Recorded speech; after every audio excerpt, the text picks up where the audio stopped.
ዩኒቨርሱን በመከተል በዶክተር መስፍን አስፋው ታዬ የተዘጋጀ ዶኩመንታሪ። ዛሬ ማታ ከምድር በላይ እንጓዛለን፣ ከፀሐያችን በላይ፣ ከጋላክሲያችን በላይ፣ ወደ ህዋና ወደ ጊዜ ጥልቅ ምስጢር እንገባለን። ሁሉም ነገር ከየት መጣ? ዩኒቨርሱ ምን ያህል ትልቅ ነው? በዚህ ዩኒቨርስ ውስጥ ሕያው መሆን ምን ማለት ነው? በዩኒቨርሱ ውስጥ እጅግ ብዙ ከዋክብት አሉ። በምድር ላይ ባሉ የባህር ዳርቻዎች ሁሉ ካለው የአሸዋ ቅንጣት በላይ ከዋክብት አሉ። ትሪሊዮን በትሪሊዮን። ብርሃን በጣም ፈጣን ነው። በአንድ ሰከንድ 300,000 ኪሎ ሜትር ይጓዛል። በዩኒቨርሳችን ውስጥ ከብርሃን የበለጠ ፈጣን ምንም ነገር የለም። የፀሐይ ብርሃን ወደ ምድር ለመድረስ 8 ደቂቃ ይወስዳል። አሁን የምታየው ፀሐይ ከ8 ደቂቃ በፊት ያለችው ፀሐይ ናት። ስለዚህ ፀሐይን በቀድሞ ጊዜ ይህ ነው። አንዳንድ ከዋክብት በጣም ሩቅ ናቸው። ብርሃናቸው ወደ እኛ ለመድረስ መቶዎች ዓመታት ይወስዳል፣ አንዳንዴም ሺዎች ዓመታት ይወስዳል። ዛሬ የምታየው የከዋክብት ብርሃን አንተ ከመወለድህ በፊት መንገዱን ጀምሮ ነበር። እያንዳንዱ ኮከብ የታሪክ መስኮት ነው። በሩቅ ስትመለከት ወደ ቀድሞ ጊዜ ትመለከታለህ። ህዋን ማየት ጊዜን መመልከት ነው። አንዳንድ ከዋክብት 65 ሚሊዮን የብርሃን ዓመት ሩቅ ናቸው። ብርሃኑ መጓዝ የጀመረው ዳይኖሰሮች በምድር ላይ እየኖሩ በነበሩበት ዘመን ነው። ያ ብርሃን አሁን ብቻ ወደ እኛ ደርሷል። ወደ ህዋ በጥልቅ ስንመለከት ወደ ቀድሞ ጊዜ በጥልቅ እንመለከታለን። ቴሌስኮፖች ከቢሊዮኖች ዓመታት በፊት የመጣ ብርሃን አሳይተውናል።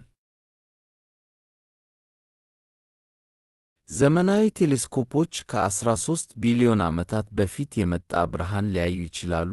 የጄምስ ዌብ ቴሌስኮፕ ዩኒቨርሱን ከቢግ ባንግ በኋላ በቅርብ ዘመኑ ያያል።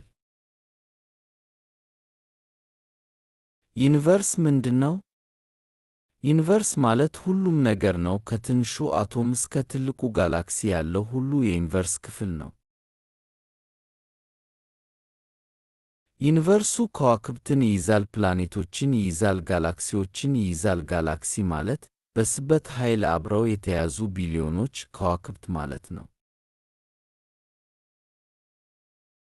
ጥቁር ጉድጓዶችም አሉ። በውስጣቸው ነገር በጣም ጥቅጥቅ ይሆናል። ብርሃን እንኳን ከእነሱ ማምለጥ አይችልም። ብዙ ጋላክሲዎች በመሃላቸው ጥቁር ጉድጓድ አላቸው።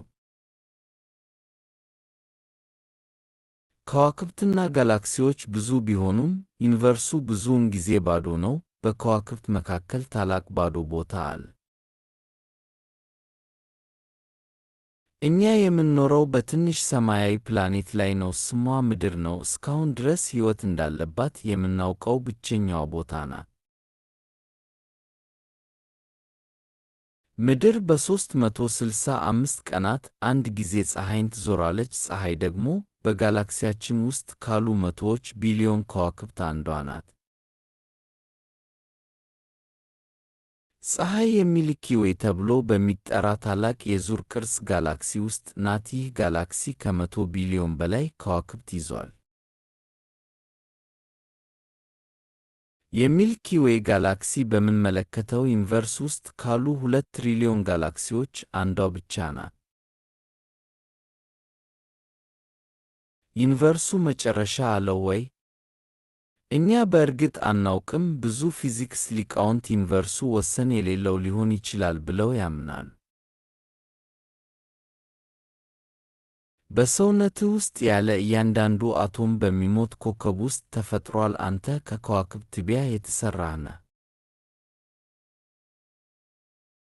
ዛሬ ማታ ፀሐይ ስትጠልቅ ወደ ላይ ተመልከት። የምታያቸው ከዋክብት በብርሃን የተሳለ ታሪክ ናቸው።